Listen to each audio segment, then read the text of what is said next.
What secret are you currently hiding from someone that you're willing to share on Reddit?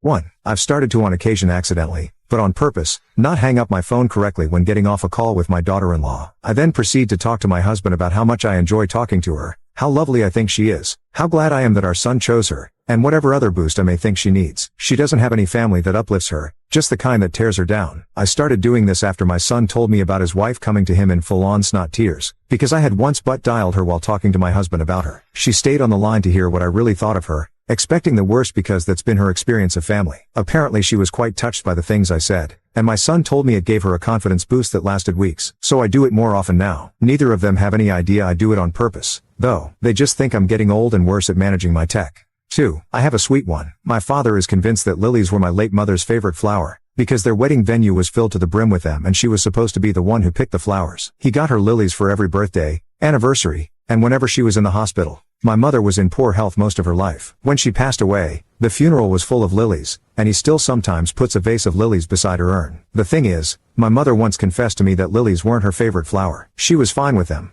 but she preferred morning glories and sunflowers. My domineering grandmother, however, told her those weren't classy enough for a wedding and hounded her about it until my mom gave in and let her pick lilies. Mom was actually pretty wounded by how dramatic the floral arrangements ended up being. Another big, showy way for her mom to say, "I'm right and you're wrong." When she later voiced this, my grandmother brushed it off with, "Please, no one's going to remember a thing about your wedding." But my dad remembered. He got her lilies every day of their honeymoon, and by the end of the week she'd gone from annoyed to deeply touched. He didn't know the backstory, he just wanted to make her happy, and in doing so he kind of stripped the negative association away from them. She told me she liked that he gave her lilies more than flowers themselves. They turned from a symbol of being ignored to a sign that somebody was thinking of her happiness. She swore me to secrecy, and I'll take it to the grave. R.I.P., Mom. 3. I am the 7 accounts that donate to my cousin's streams. Little man needs something positive and it's better if he thinks it's from internet strangers and not a sympathetic cousin. 4. I have rented a bouncy house water slide for my wife's 39th birthday. She has no idea. 5. In 6th grade, I pissed in a bottle of Coca-Cola that had 1/4 of its content remaining. You see, this asshole of a bully often tries to forcefully take my snack during recess, so I handed him that bottle of cola. He did make a comment that it had an awful aftertaste, but nothing too crazy of a reaction. At that moment, I felt like I would burst into laughter, but if I did, he would suspect something was wrong with the cola. I also knew I would be in a world of trouble if the teachers knew I did something horrendous like that. So I kept my mouth shut and walked away. Till this day, I haven't seen him since 6th grade,